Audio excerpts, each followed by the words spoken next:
where we dive into the untold stories of courage, secrets, and the moments that silence entire rooms. Today's tale is one you've probably seen teased in shorts.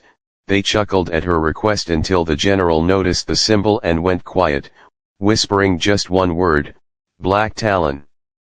This isn't fiction, it's inspired by those whispered legends of elite operatives who fade into the background, only to remind the world who they really are. Settle in, because this one's about 30 minutes of pure intensity, redemption, and respect earned the hard way. Pause for dramatic effect. It all started on a blistering hot morning at Forward Operating Base Delta in the middle of a classified training range somewhere in the deserts of the American Southwest, or maybe it was overseas. The details are always fuzzy in these stories for a reason. The base was buzzing with the usual mix of grunts, fresh recruits, logistics clerks, and a few high-ranking visitors for the quarterly evaluation shoot. Among them was a quiet woman in her late 30s named Sergeant Elena Vasquez, or at least that's the name on her current ID card. She wore standard ACUS, no rank flare, no combat patches visible, just a simple name tape and a logistics MOS badge that screamed desk jockey to anyone who cared to look. She'd been assigned to the base for 6 months, handling supply manifests, vehicle maintenance logs, and the occasional coffee run for officers who barely noticed her. To the young infantrymen and the cocky special ops guys rotating through, she was invisible, harmless, soft-spoken, the kind of soldier who fades into the background like furniture. 1:30 mark, build tension that day. The range was packed for the live-fire qualification. A visiting general, Major General Harlan Thorpe, a grizzled 3-star with a chest full of ribbons from Iraq and Afghanistan, was overseeing the exercises personally. His staff had set up a special demo. Any soldier who wanted could step up for an unscheduled rifle qual on the M4 platform, just for bragging rights and maybe a nod from the brass. The line formed quickly, big guys with operator beards, snipers showing off, even a few cocky privates thinking they'd impress. Then Elena stepped forward. She didn't say much, just quietly asked the range NCO for a weapon and ammo. The sergeant raised an eyebrow. "You sure, ma'am? This NT the paperwork range?" The guys around her snickered. One loudmouth from the recon platoon muttered loud enough for everyone to hear, "Logistics Barbie wants to play soldier, this oughta be good." Laughter rippled down the line. Even the general's aides smirked. Elena didn't flinch. She just repeated calmly, "I'd like to qualify, Sergeant." Standard 300-meter course, iron sights, no optics. The NCO shrugged, handed her an M4, 3 magazines, an ear pro. "Your funeral, Sergeant." 3 o'clock mark, slow the pace, she walked to the firing line alone. The chatter didn't stop. Bets were placed. How many rounds would she put in the dirt? Would she even hit the paper? The general, standing off to the side with his arms crossed, watched with mild curiosity, probably thinking he'd seen it all before. Elena assumed a perfect prone position, adjusted her sling like she'd done it 1,000 times, and exhaled. The first string was rapid controlled pairs, double taps to the chest and head on steel silhouettes at 50, 100, and 200 meters. The targets clanged in rhythm. No misses.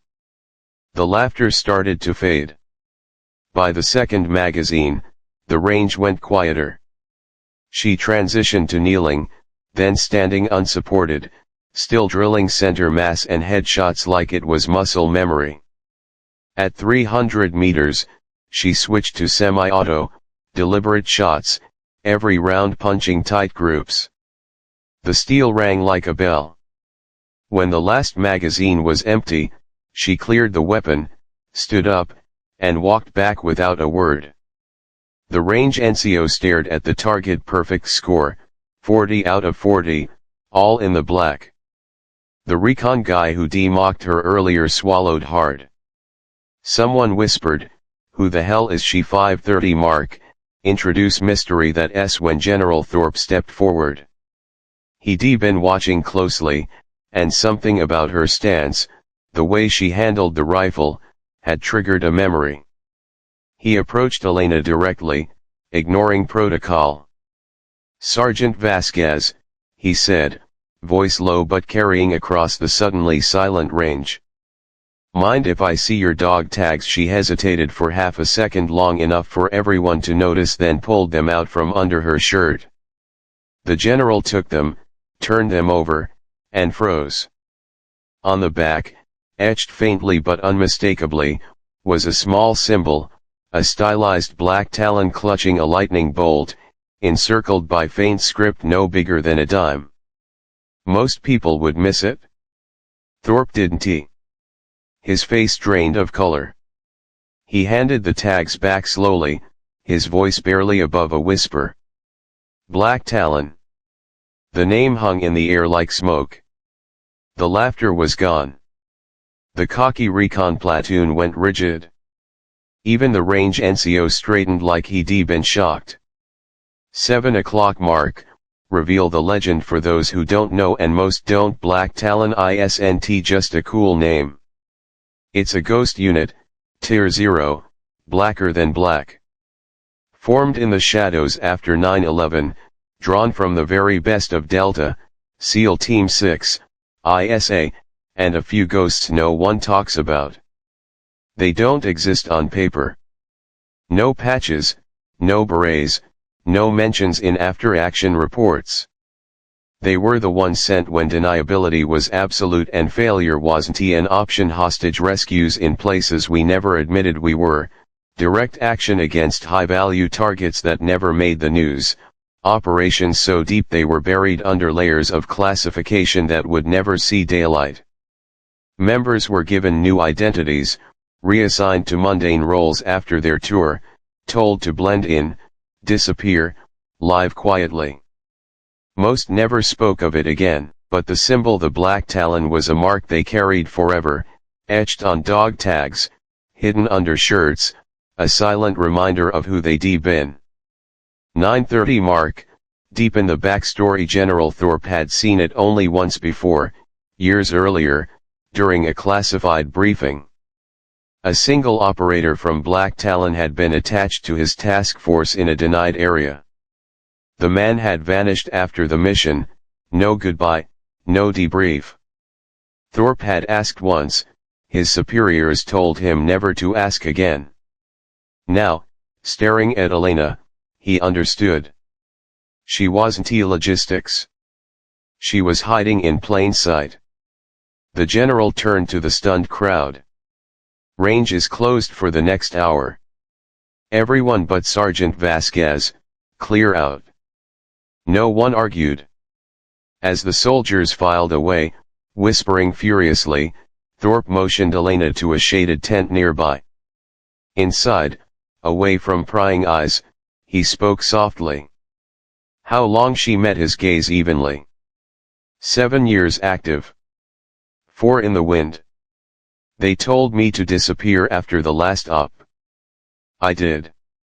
He nodded slowly. "The op in redacted location. The one that never happened." She gave the smallest smile. "Officially, it didn't." 12 o'clock mark, emotional peak. Thorpe rubbed his face, suddenly looking older. "They chuckled at you. They had no idea." Elena shrugged. "That's the point, sir. We're not supposed to be seen until we have to be." He studied her for a long moment. "You could let them keep laughing. Stayed hidden." "I could she said. "But some days, you just need to remember who you are." The general extended his hand, not for a shake, but in respect, palm up. "Black Talon," he repeated, quieter this time, almost reverent. Elena clasped his forearm the old way, soldier to soldier. "Black Talon," she echoed. 1400 hours mark, build to resolution. Word spread fast, as it always does on bases like that. By evening chow, the whispers had turned to awe. The recon guy who mocked her earlier found her in the mess hall, approached with his head down. "Ma'am. Sergeant. I was out of line today. I didn't know." Elena looked up from her tray. "You weren't supposed to. That's how it works." He nodded, still red-faced, and walked away a different man. The general made no official announcement. Black Talon didn't need publicity, but later that week, Elena's orders changed. No more supply runs. She was quietly reassigned to a training cadre, teaching marksmanship to select operators. No fanfare, no medals. Just the work. 1630 mark, reflective turn. Stories like this don't end with parades. They end quietly, the way they began. Elena Vasquez, or whatever her real name was, faded back into the background again, just another face in uniform. But every now and then, when a new recruit mouths off or someone underestimates the quiet ones, the old-timers exchange glances. They remember the day the laughter died, when a general whispered a name that still sends chills down spines: Black Talon.